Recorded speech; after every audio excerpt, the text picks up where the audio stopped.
பரவாயில்ல, நீங்க மறுத்துட்டு போங்க. ஆனா தமிழ்நாட்டுக்கு 10% மேல அந்த கட்சி கொண்டு வந்ததுனால உங்களுக்கு பொறாம அதுல பேசுறீங்க. நீங்க 10% மேல அந்த கட்சி கொண்டு வந்ததுனால பொறாமையில பேசுறீங்க. மீண்டும் நீங்க அதுலதான் நிப்பீங்க. காரணம் உங்களுக்கு அது அதிர்ச்சி. நம்ம விஜய் தலைப்பை ஒட்டி பேசுறோம். நடுநிலையாளர் தானே நீங்க. எக்ஸ்போஸ் ஆயிட்டீங்க பாத்தீங்களா, நடுநிலையாளர். அதனால அதெல்லாம் ஒண்ணும் இல்ல. தெளிவா மோடி 29ல பிரைம் மினிஸ்டர் வரணும்னு உழைக்கக்கூடியவன் தான். மோடி 29ல பிரைம் மினிஸ்டர் உழைக்கக்கூடியவன் தான். எங்க மறுறாங்க? உங்களுடைய கருத்து நான் ஓபனா தான் சொல்லி நிப்பேன். இதுலயும் உங்களுடைய கருத்து ஃபெயிலியர் தான். ஏன்னா அவர் ஒரு ஃபெயிலியர். நெருக்கடி கண்டுபிடிப்புகளின் தாய் அப்படின்னு நம்ம பாஜகவுடைய அண்ணன் புரட்சி கவிதாசன் சொன்னாரு. உண்மைதான். விஜய்க்கு ஏற்படக்கூடிய நெருக்கடிகளின் மூலமாக அவர் சொன்னார்ல, இது வந்து ஒரு செயற்கை பேரிடர் அப்படின்னு. அப்போ இந்த நெருக்கடியை பயன்படுத்திக் கொள்ளலாம் என்று நினைப்பவர்கள் யாரு அரசியல் ரீதியா? இது தவறு இல்லையா?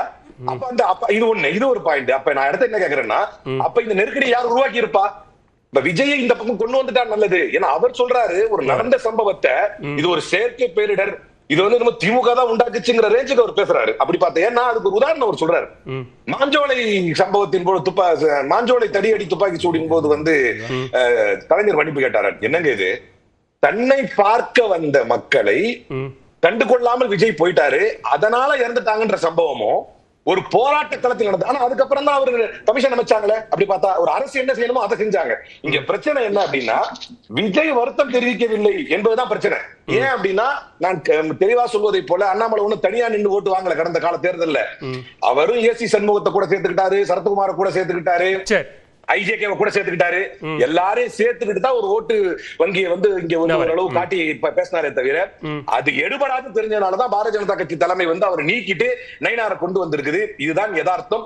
அதற்கு பின்னும் பாரதிய ஜனதா கட்சி இங்கு பலகீனமாக இருப்பதனால் வேறு வழி இல்லாமல் இந்த நெருக்கடிகளை கண்டுபிடிப்புகளின் தாய் என்று அண்ணன் சொன்னது மாதிரி இந்த நெருக்கடிகளின் மூலமாக விஜய் வந்து கூட்டணிக்கு கொண்டு வந்துடலாம் என்று இவர்கள் நினைக்கிறார். புரட்சி கவிதாசன் அந்த நெருக்கடியை நீங்க ஏற்படுத்துறதா அப்படிங்கிறார். இல்ல அதாவது பாம்பின் கால் பாம்பரியும் அப்படிம்பாங்க. அதனால நம்முடைய திமுக நண்பர் காங்கிரஸ் நண்பர் அழகா அவரே ஒப்புக்கொண்டுட்டாரு. இங்க திமுக நண்பர் யாருமே இல்ல. காங்கிரஸ் செய்தி தொடர்பாளர் அலிமல் புகாரி தான் இருக்காரு. திமுக தரப்புல இருந்து திமுகவுடைய செய்தி தொடர்பாளர் தான் அலிமல் புகாரி பேசுவாரு. ஏன்னா இப்ப அவர் வந்து உங்களை தாவேக பிரதிநிதி அப்படின்னு சொன்னா சரியா இருக்குமா? அது சரியா இருக்காதுல்ல.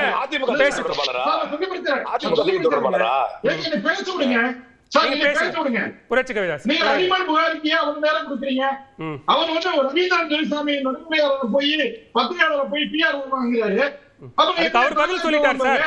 சார் அதுக்கு ரவீந்திரன் துரைசாமியே பதில் சொல்லிட்டாரு. நீங்க கருத்துக்கு வந்து நீங்க நெறியாளர் என்ன சார் பண்றீங்க? நான் நெறியாளர் தான் சார் பண்ணிட்டு இருக்கிறேன். நான் என்ன பண்ணணும்னு நீங்க சொல்லி தராதீங்க சார். நான் கேட்கிற கேள்விக்கு பதில் சொல்லுங்க. அலிமல் புகாரி எழுப்பின விமர்சனத்துக்கு ரவீந்திரன் துரைசாமி பதில் சொல்லிட்டாரு. புரட்சி கவிதாசன் எனக்கு பாடம் எடுக்க வேண்டாம். புரட்சி கவிதாசனை நோக்கி வரக்கூடிய கேள்விகளுக்கு மட்டும் நீங்க பதில் சொன்னா போதும். இல்ல நீங்க யாருக்கு வேணா நீங்க சப்போர்ட் பண்ணுங்க, அது பிரச்சனை இல்ல. நீங்க எனக்கு பாடம் எடுக்க வேண்டாம். கேள்விகளுக்கு பதில் சொல்லுங்க. நீங்க நெருக்கடியை ஏற்படுத்துவதே பாஜக தான் அப்படிங்கிறதுக்கு பதில் சொல்லுங்க.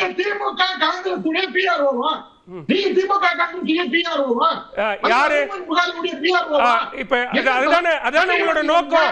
இல்ல அதான உங்களோட நோக்கம்? இல்ல இப்ப அதான உங்களோட நோக்கம்? உங்க நோக்கம் நிறைவேறிச்சா? உங்க நோக்கம் நிறைவேறிச்சா? இல்ல சொல்லுங்க. நேரடியா அவர் எழுப்பின கேள்விக்கு அவர் அரங்கத்தில் இருந்து பதில் சொன்ன பிறகாக நீங்க உள்நோக்கத்தோட ஒரு கேள்வி எழுப்புறீங்க அப்படின்னா உங்களிடம் கேட்ட கேள்விக்கு பதில் இல்லைன்னு புரிஞ்சுக்கிறேன். இல்ல பதில் இல்லைன்னு புரிஞ்சுக்கிறேன். அதெல்லாம் எனக்கு தெரியும் சார். நடத்தின எனக்கு தெரியாதா? எதை ரீவைண்ட் பண்ணி பாருங்க. நீங்க பாருங்க, அந்த நெருக்கடியை பாஜக உருவாக்குகிறதாங்கிறது நேரடியான கேள்வி. அதுக்கு பதில் இருக்கா? அதுக்கு பதில் இருக்கா? ஒரு வார்த்தை பினாரசியல் என்று திமுகவுடைய கடந்த காலத்தை திரும்பி பார்த்த போது நீங்க அவங்களுக்கு ஆமா கண்டிச்ச அலிமல் புகாரியும் தான் கண்டிச்ச. அது தனிப்பட்ட கருத்து, அவரை தனிப்பட்ட விமர்சனத்துக்குள்ள போக கூடாதுன்னு கண்டிச்ச. நீங்க போய் ரீவைண்ட் பண்ணி பாருங்க. நீங்க போய் ரீவைண்ட் பண்ணி பாருங்க. அதுக்கு அவரே பதில் சொல்லிட்டாரு சார். நீங்க திரு ரவீந்திரன் துரைசாமியை இப்ப நீங்க பேக் பண்ணணும்னு அவசியம் இல்ல. அவரே அதுக்கு பதில் சொல்லிட்டாரு. நீங்க நெருக்கடியை உருவாக்குறீங்களா இல்லையா? அதுக்கு மட்டும் பதில் சொல்லுங்க. எங்களுக்கு எந்த அவசியம் இல்ல சார். நெருக்கடிக்கு முடுக்க இழந்தவன் கை போட அங்கே இடுக்கள் நட்பு. சரி, நன்றி. தமிழர்களுக்கு ஒரு இன்னல் என்று சொன்னால் சரி.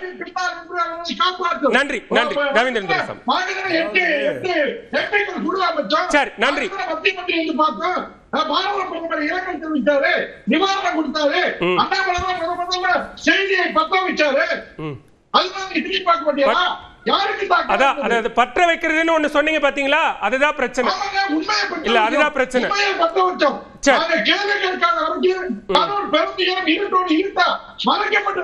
சரி, ஓகே. சரி, ஓகே, புரிஞ்சிச்சு. சரி சார், பாயிண்ட் டேக்கன், புரிஞ்சிச்சு.